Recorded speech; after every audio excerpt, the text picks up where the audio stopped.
Hello there. Welcome to Planet America's Fireside Chat. I'm John Barron. And I'm Licciardello. Lots to chat about again this week, Chaz. So much, in fact. We're going to preview the presidential debate, which is next week, and we're going to hear more as well from the Greens presidential candidate, Dr. Jill Stein, about her alleged links to Russia. Speaking about which, a number of conservative content creators are accused of taking cash from the Kremlin. That and more coming up. So much more, Chaz. It is now 2 weeks since the Democratic National Convention wrapped up. Almost 7 weeks since Joe Biden ended his campaign and endorsed Kamala Harris.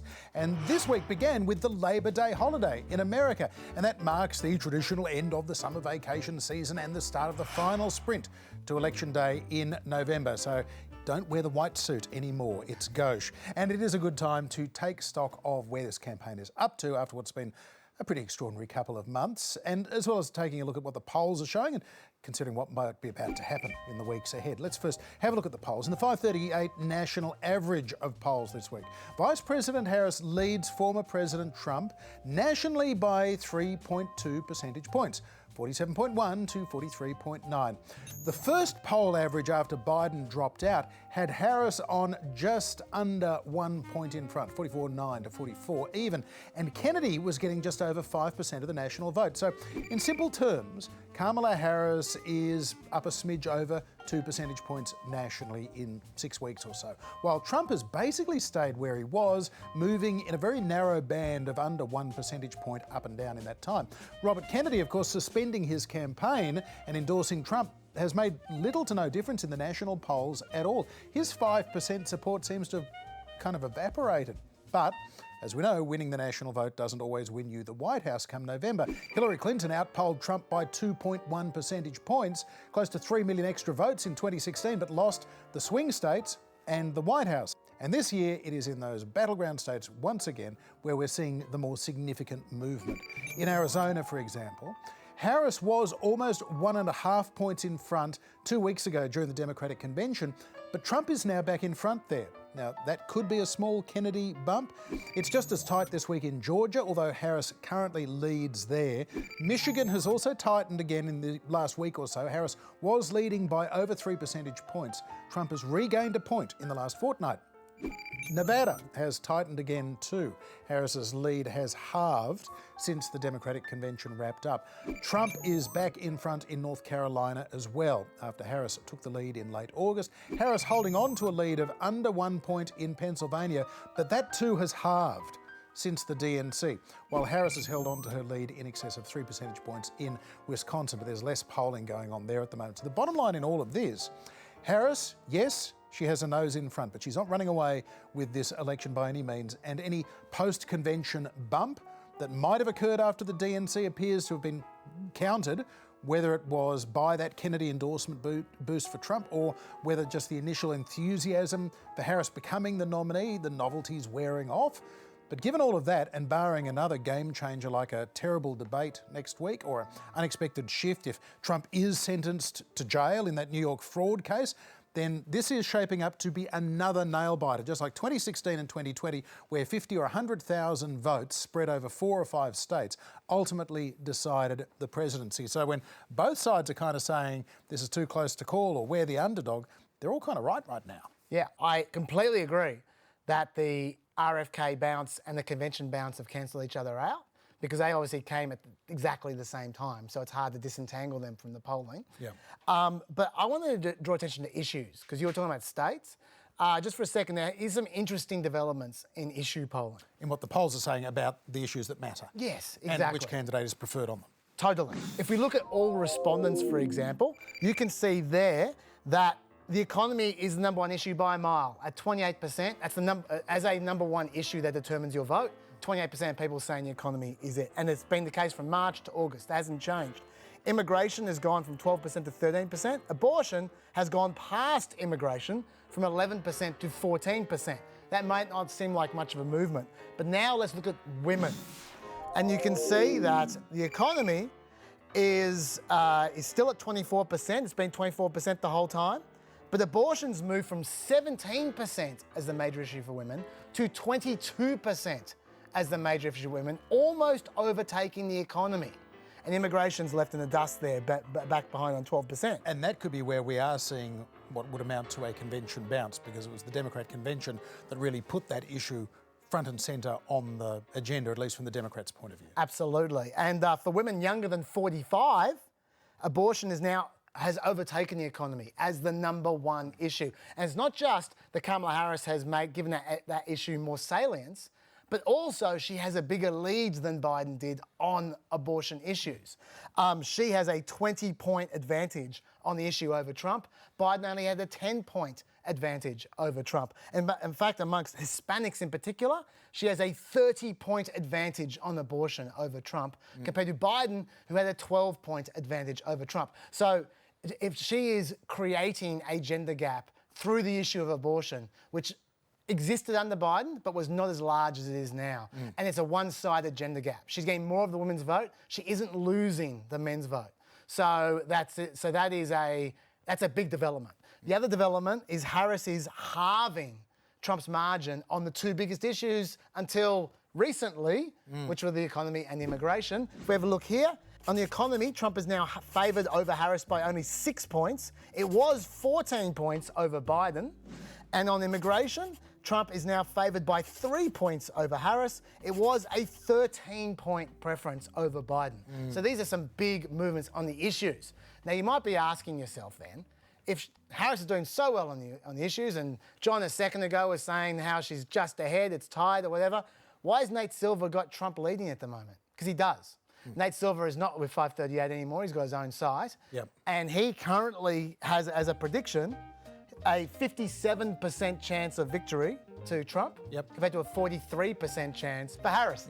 And the answer to that is he firstly says, just watch out how you interpret my predictions, because they're based on a model which assume there'd be a convention bounce. So the model is looking at the current polls and going, they're gonna fall for Harris because there's a bounce there. He said that may not be the case. But also, his model really puts an emphasis on what it sees as the critical state. And the critical state, Pennsylvania. Pennsylvania, at the moment, Nate Silver gives Trump a 57% chance of winning to 43%. And that's where it's at, Pennsylvania. And in fact, forget Nate Silver, forget models for a second. If we look at the way the candidates are behaving, it's really clear that they think that too. In particular, Trump. If you look at their spending, their ad spending, it tells you a lot about where they think the race is going. The ads they've booked until Election Day, they're going head-to-head with the Democrats in Pennsylvania and in Georgia. And other than that, they are running dead. Like, they are not even advertising in the other swing states. They're letting the Democrats advertise all they like. They're essentially saying, Democrats, take Nevada, take Arizona. We don't care.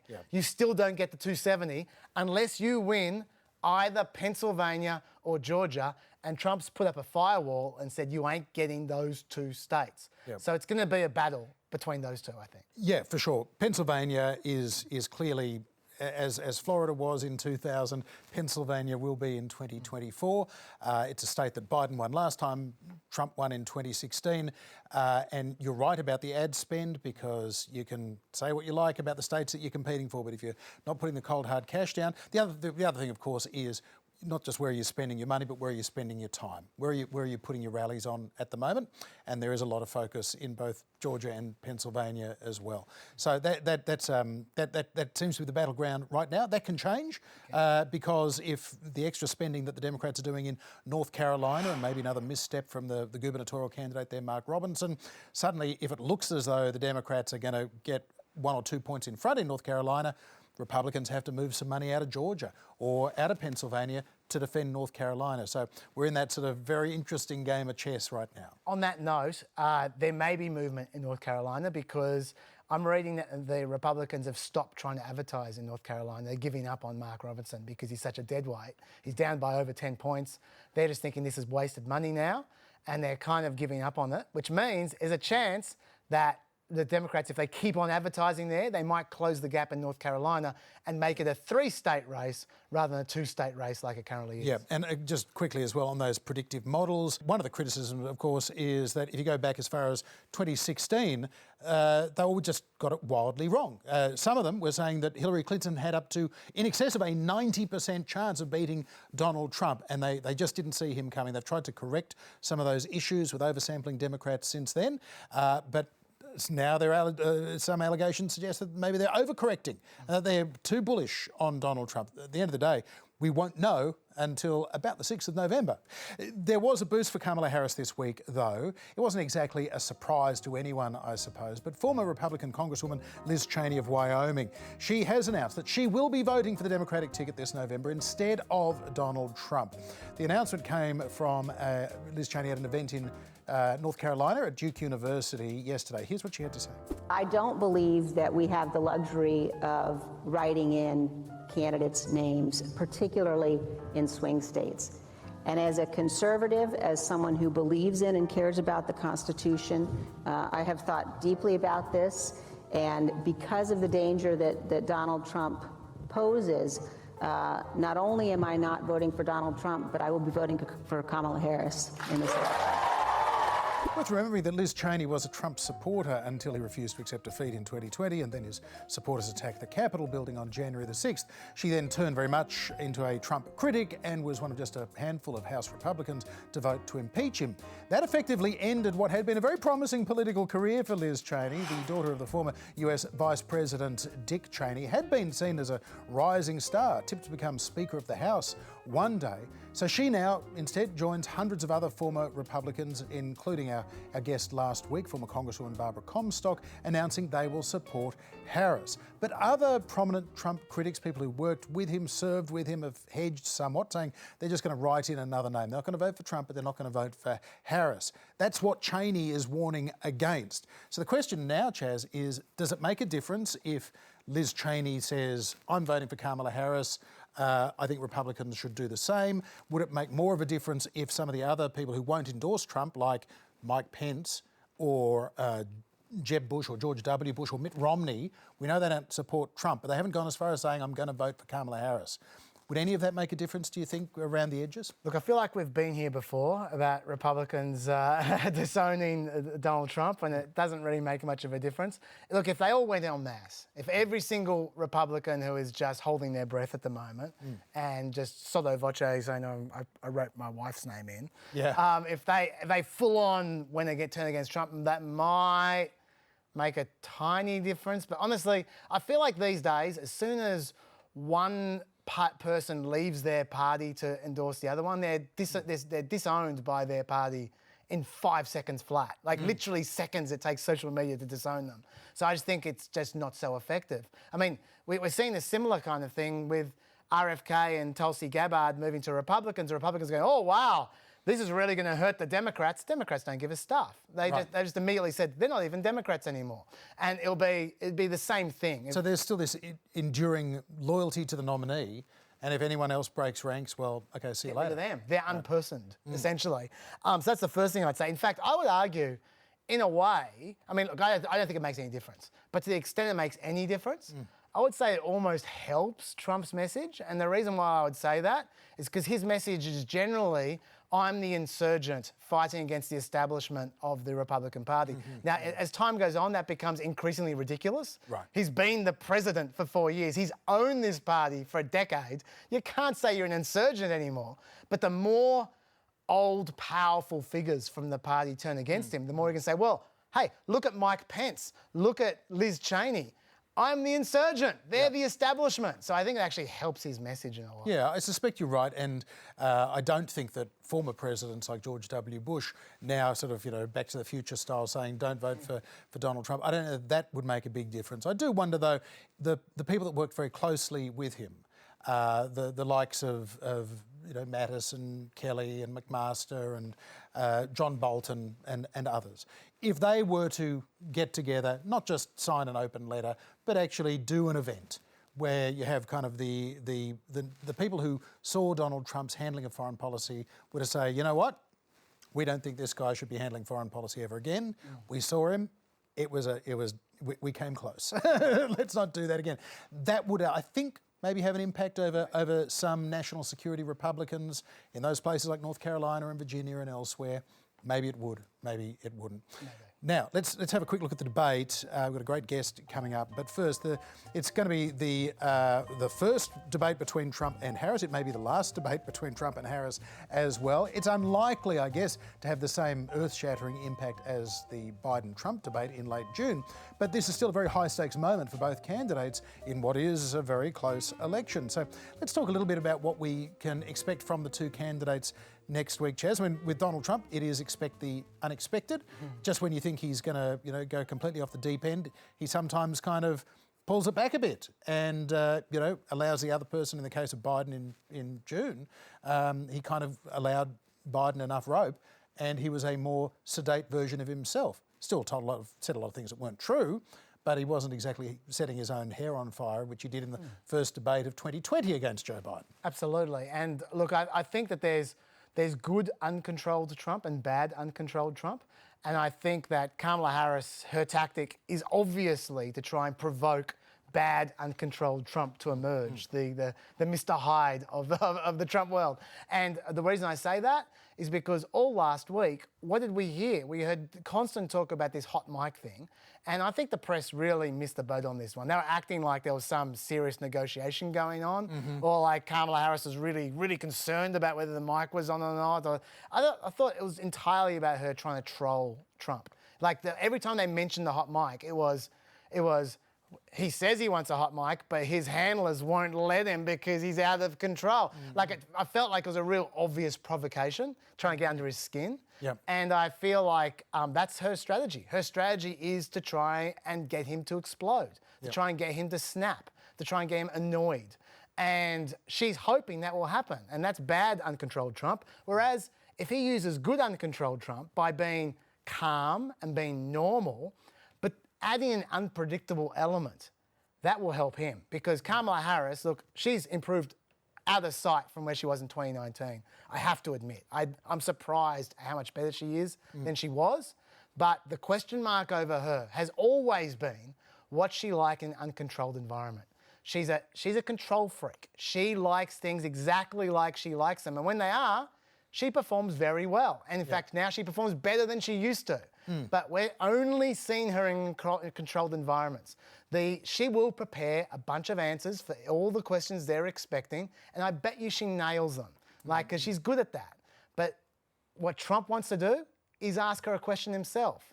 He wants to put her off with some completely unpredicted angle and try and get her to answer it on the fly. Let's see how she goes. I reckon that's Trump's best bet. So that's what I think he's going to try and do. He'll try and be unpredictable, and she'll try and make him angry, and we'll see who wins out of that. Yeah, I mean, I think that it's probably misleading to judge Kamala Harris's debating performance on those multi-candidate debates where she was on stage with a dozen other Democrats in 2019. If you go back to 2020 when she had the one-on-one debate with Mike Pence, the VP's debate, I think that's possibly a better insight. She was quite low-key, but Mike Pence is very low-key. You're right, she was disciplined.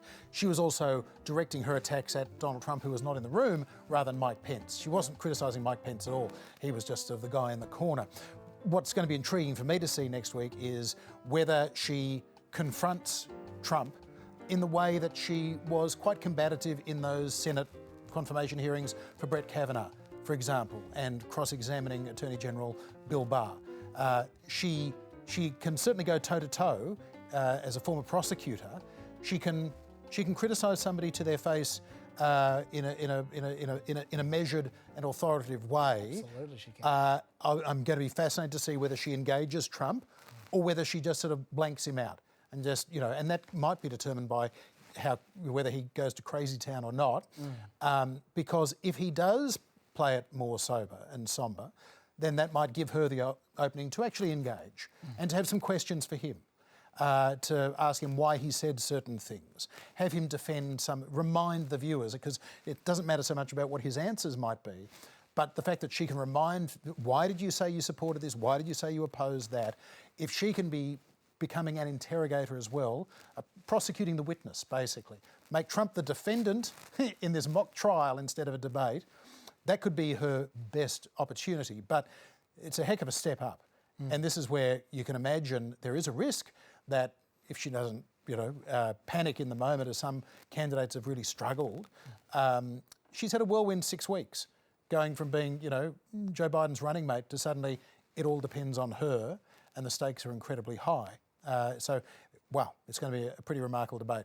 Yeah, I should just say just quickly, when I was talking about her being not so good when she's surprised, I wasn't referring necessarily to the 2019 debates. I'm referring to even in interviews. When she's surprised or taken off guard, she doesn't usually respond as well. Those moments that have been isolated in the past have always been when she was caught off guard. Right. And the other thing I'd say is, just generally speaking, I think the fundamentals of this race suit Trump.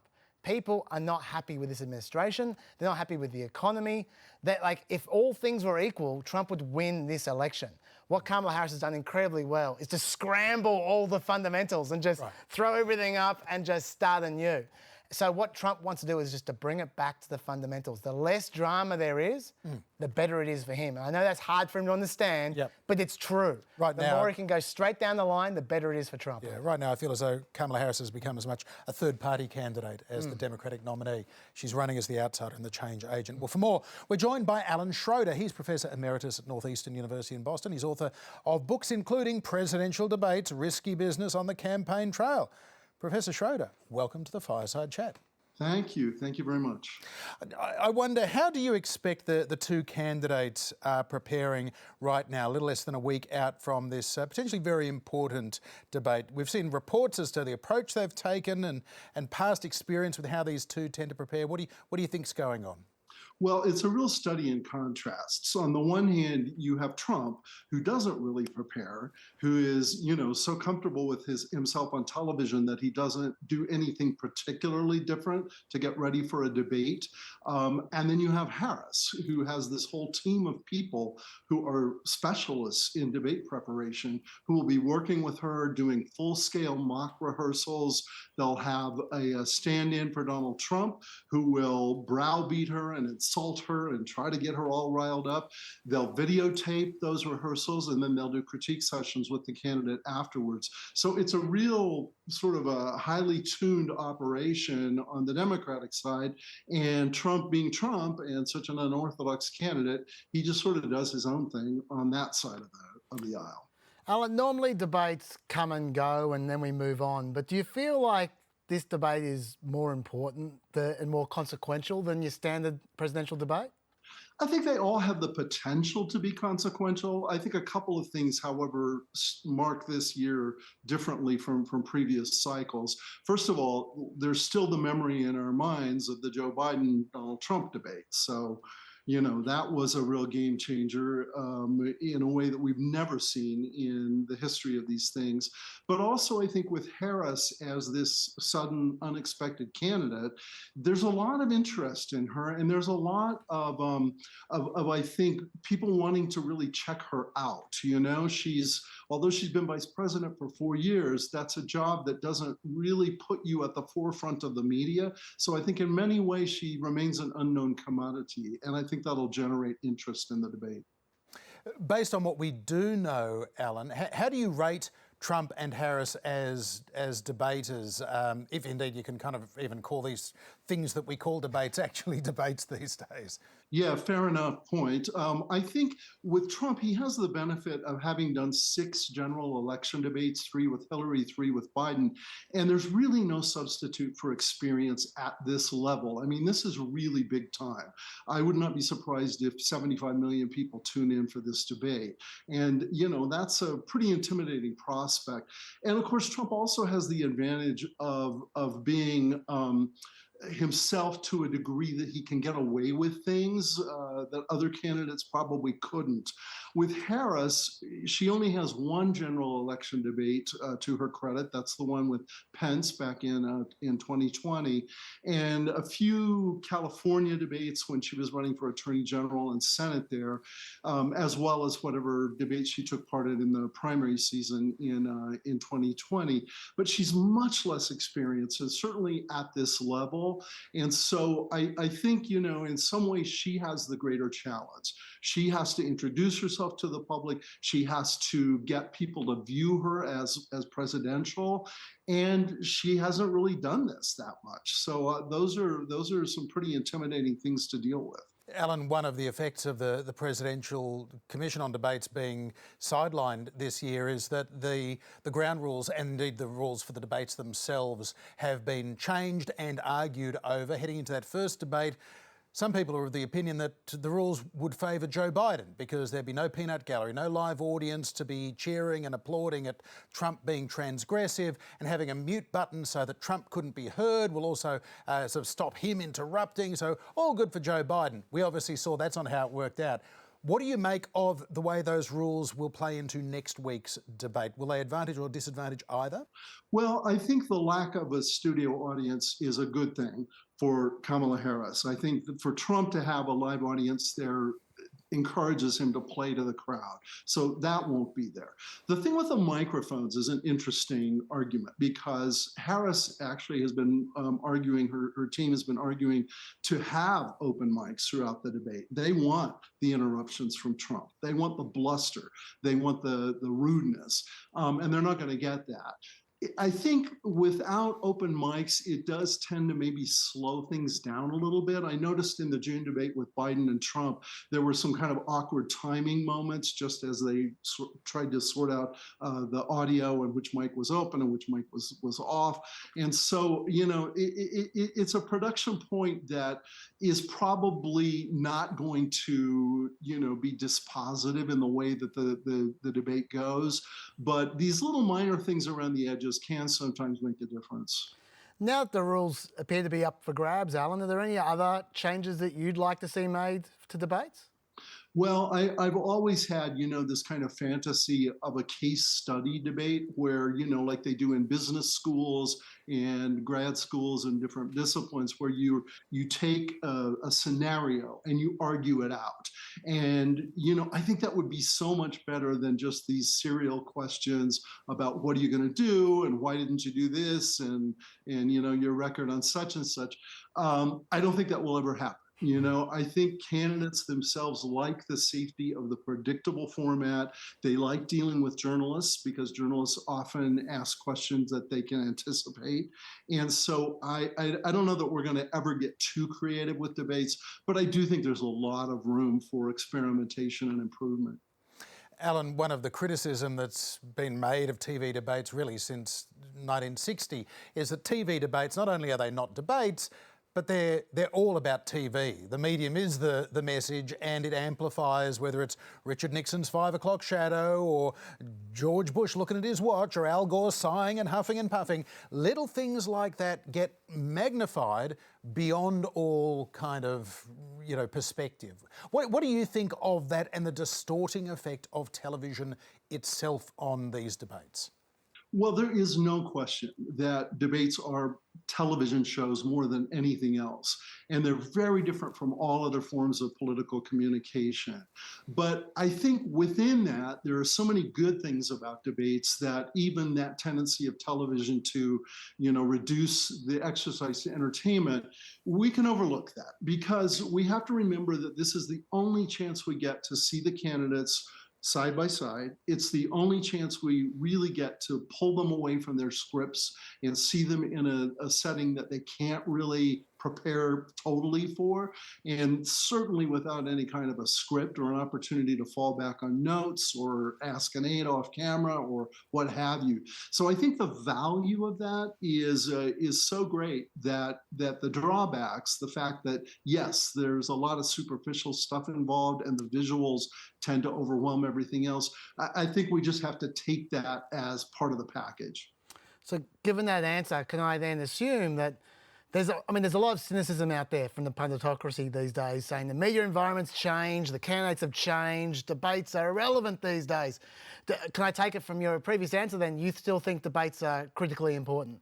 I do, and I think that's reflected in the viewership. You know, even people who don't give a damn about politics will watch the debates. after the Super Bowl, the debates this year will be the second highest rated programs in the U.S. Television industry. And that tells you that there's an appetite for this. And I think that makes them important. And I think the fact that the candidates themselves don't control it, that it's an awkward situation for them. If they had their druthers, they wouldn't even be doing it. So I think that makes it good for the voters. You know, this is our chance to do the job interview with them. And yes, job interviews are always awkward, but they're also revealing. So I think, you know, the trade-off is still in favor of having debates and the value of debates. I suppose, Alan, one of the unique things about these television debates is it is one of the very, very few occasions where the two rivals for the presidency are on the same stage at the same time. They may be using the same talking points they've been using for years, but it is they're eye to eye.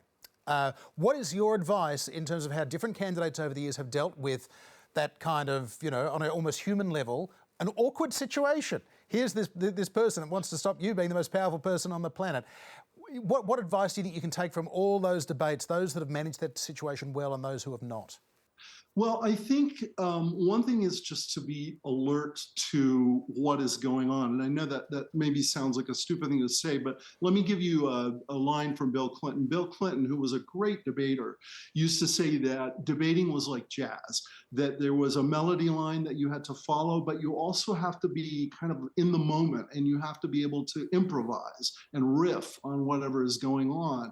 And so that would be my advice to any debater is don't go into this thing with this attitude of rigidity, because really it's a very fluid thing and you have to be kind of so in the zone, so in the moment. It's almost like an athlete, you know, at the Olympics or something. Your full concentration is required there. So I would say that, and I would also say have some fun with it, you know, and it's easier for me to say. I'm not the one who has to get in front of 75 million people, but we want to see these people as human beings. We want to see that they understand us. We want to see that we can relate to them.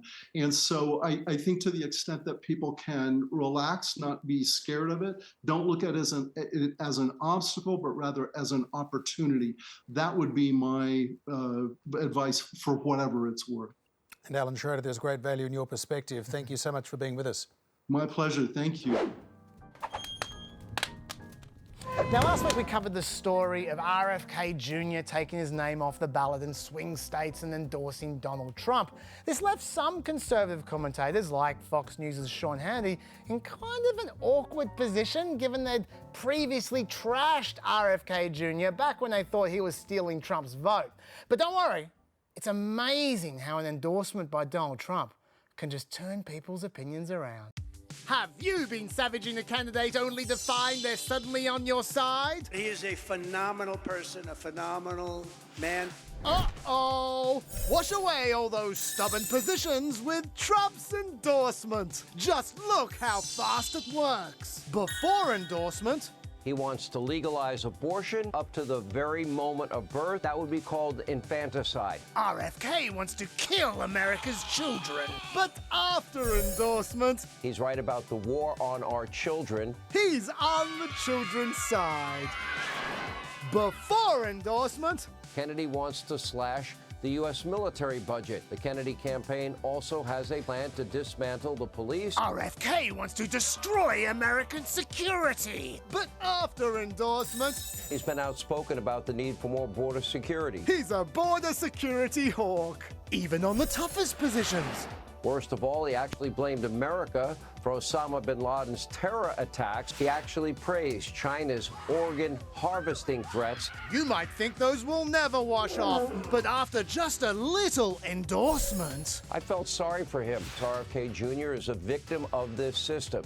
He was running for president to hold our government accountable. That organ harvesting 9/11 apologist is now a victim of the system. And endorsement doesn't leave any messy memory residue, so you can launder your narrative fresh and clean. Before, the media mob were too soft on RFK. Yeah, we're doing the job of the media mob that they won't do. But then, the state-run media mob was hostile towards this campaign from day one. They tried to destroy and censor RFK Jr. on every single turn. The media mob were trying to destroy him all along. They should be ashamed of themselves, but journalism's dead. It sure is. Order now and receive this Sean Hannity action figure, now bendable in every direction. Get Trump's endorsement today. Well, here we go again. Just like 2016 and 2020, US spy agencies this week concluded that Russia is up to their old tricks, interfering in the presidential election and doing what they can to support Donald Trump's election. The Russians especially like the fact that Trump is sceptical of US support for Ukraine, and according to a new indictment, one of the ways that Russia has been influencing American opinion is through a number of high-profile right-wing commentators, including Tim Pool, Dave Rubin, and Trump Uber booster Benny Johnson. They were secretly funded, it turns out, by Russian state media employees to produce videos consistent with the Kremlin's interests in amplifying US domestic divisions in order to weaken US opposition to Russian interests, like its war in Ukraine. US prosecutors say that Benny Johnson et al. Worked unknowingly for a company that was a front for a Russian influence operation. So in simple terms, these dudes aren't being accused of being foreign agents or spies or traitors, just what's sometimes referred to in the trade as useful idiots, unwitting stooges in service to a hostile foreign cause without realising it, but still happy to take a truckload of money for producing some of their online videos. So much money. Now look, for those who just tuned out when John was talking then, didn't understand how it works, why don't you let Tim Pool explain? From several months ago, this is not today, several months ago, he was talking about the real problem that there is out there with YouTubers being influenced by foreign operations. So what happens with social media, particularly YouTube, where it's really easy, you can have a foreign agent or even the government or some corporation or whatever say, this guy talks about things that we really like. Dump ad money into his channel through Google AdSense and they'll never know we were the ones funding him and you can't prove it. So it wasn't AdSense this time, but yeah, it was real close. So to very ironic given that the allegation is that these guys had signed contracts to be content creators of the kinds of things they're already doing to put up on YouTube videos and audio clips and so on to spread on social media. But they were being paid in many cases, not just hundreds of thousands, but in excess of $1 million a year from just this company, Tenet, in Florida. They didn't ask any questions as long as the sweet, sweet money kept coming in. Yeah, and look, and they insist they didn't know anything about it.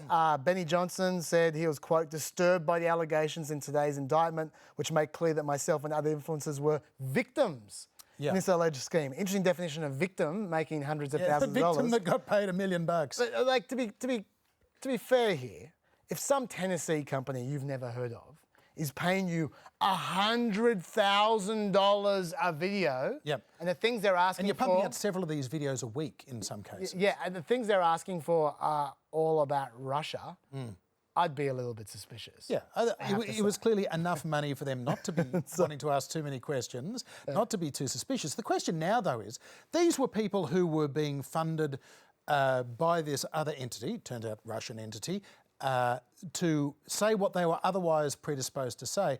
One defence for them is to say, well, hang on, this is how politics has worked for a very, very long time.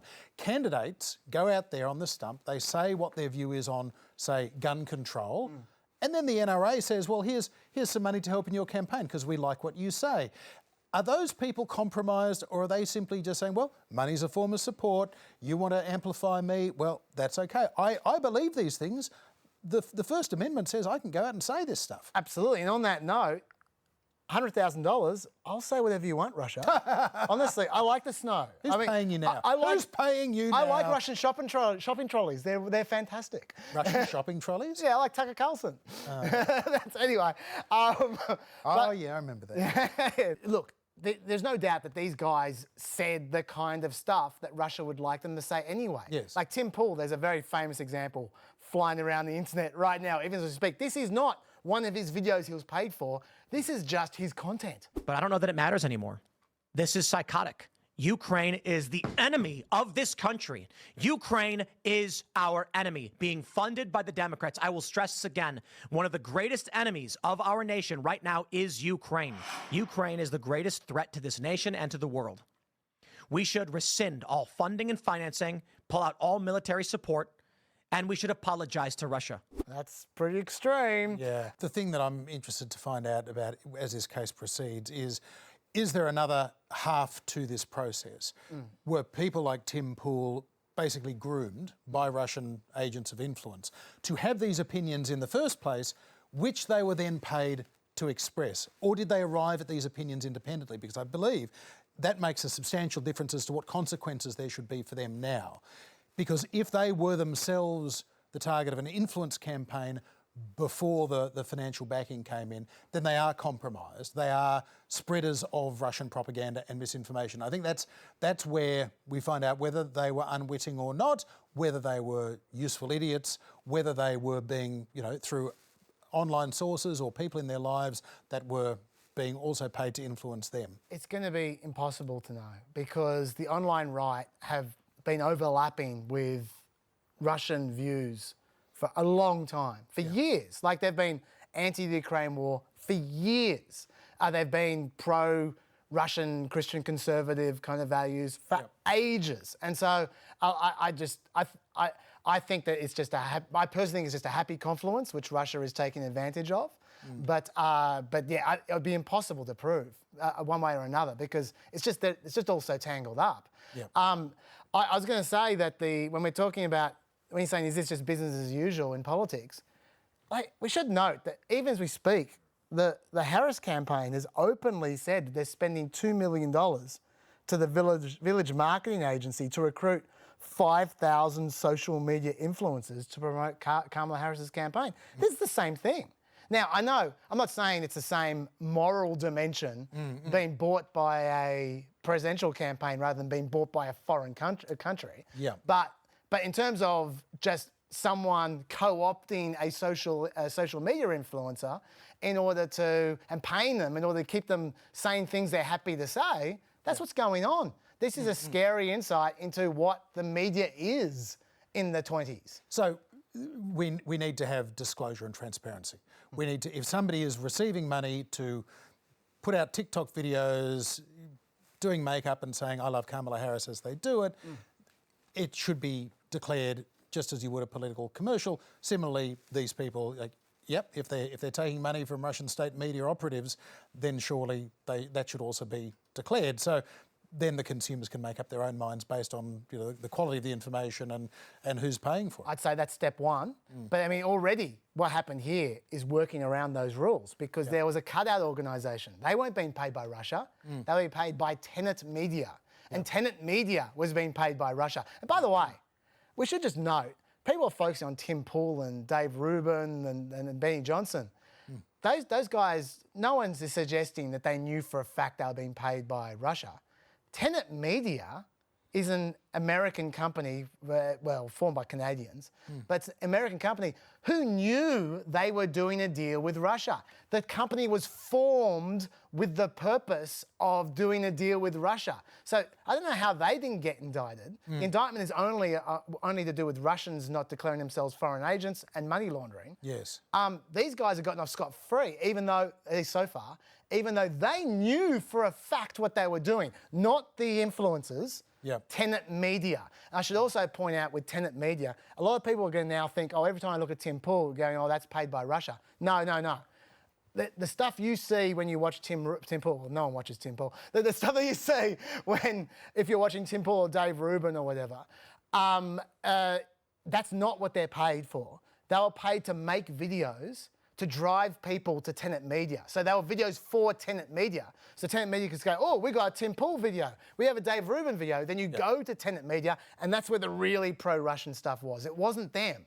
Right. It was, they were making vaguely pro-Russian stuff, but then the rest of the Tenet Media was much more pro-Russian. It was the bait on the hook. Exactly. So we should just be clear about that. The other thing is that I feel like the person who's been most tarnished by all this is none of these people.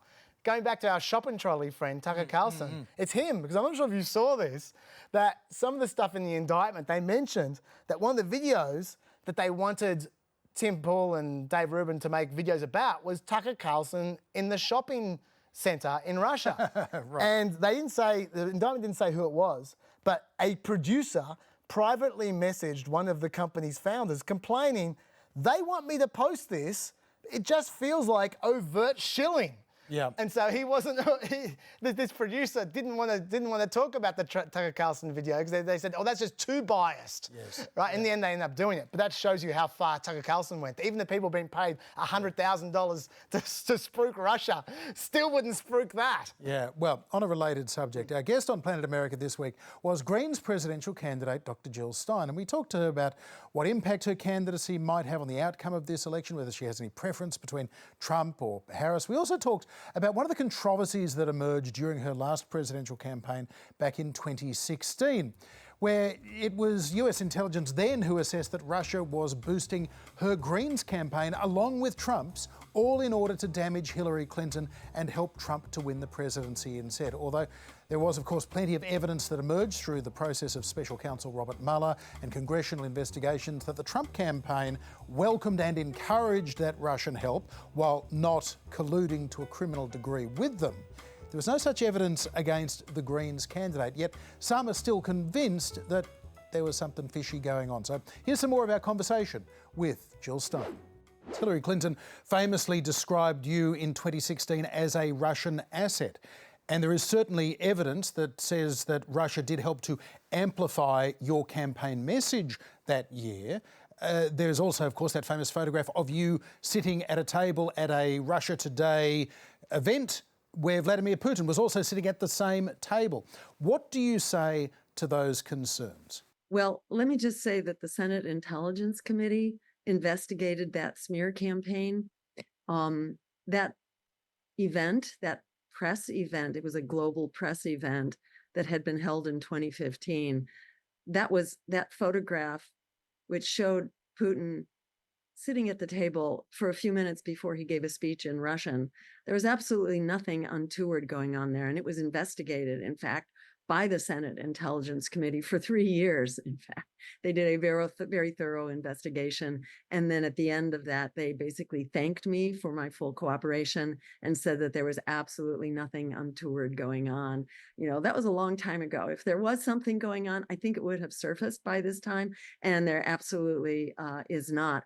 This was an empty smear campaign. It was all that the Democrats could come up with. They are very desperate. They've tried rerunning that again, and it doesn't get any traction. It's basically very old news, essentially, of a smear. So the Democrats are really getting quite desperate. I don't know if you heard the latest smear campaign, but it's actually rather comic. And each time, you know, first it was Jamie Harrison, the head of the Democratic National Committee, who tried to smear us. Again, I think it was with that same Russian asset nonsense on social media. Most recently, it's AOC, Alexandria Ocasio-Cortez, who's trying to smear us with so-called concern trolling, basically pretending, oh, you know, how terrible Jill Stein is predatory because she's not growing green power. Don't you have to grow green power? You know, well, actually, what we say is predatory, in fact, is telling people that your candidate is working diligently day and night for a ceasefire when, in fact, your candidate is massively funding and arming the genocide as we speak and has no intention whatsoever of doing what it takes in order to shut down that genocide. We say that that is predatory. This is the nature of how desperate they are. And the reason they're desperate is because many Americans are beginning to wake up to the fact that they do have a choice, which is pro-worker, anti-war, anti-genocide, climate emergency. The American people are increasingly interested in this, and the Democrats are getting quite nervous. And our full interview with Dr. Jill Stein is now available on YouTube and Facebook. We should just point out before we say goodbye that all this Russia talk is lovely, but when Merrick Garland spoke about the influence operations the other day, he spent about 5 minutes on Russia and a whole lot more time on Iran. Do not forget Iran, who are trying to influence the other way against Trump. and they're up to no good as well. We've got problems on both sides as far as foreign influence goes. So people being smart Alex going, oh, Russia, Russia, Russia. It's also Iran, Iran, Iran, and both of them are a North Korea, problem. North Korea, North Korea, China, China, China. That's right. Possibly Venezuela, Venezuela, Venezuela. But that's it from the Fireside Chat. We will be back at the same time next week, right here on ABC News. And join us on Planet America next Wednesday night at 9:30 p.m. on ABC TV for a wrap of the presidential debate. And there is an extra peppy pep waiting for you right there as well. See ya. Bye-bye.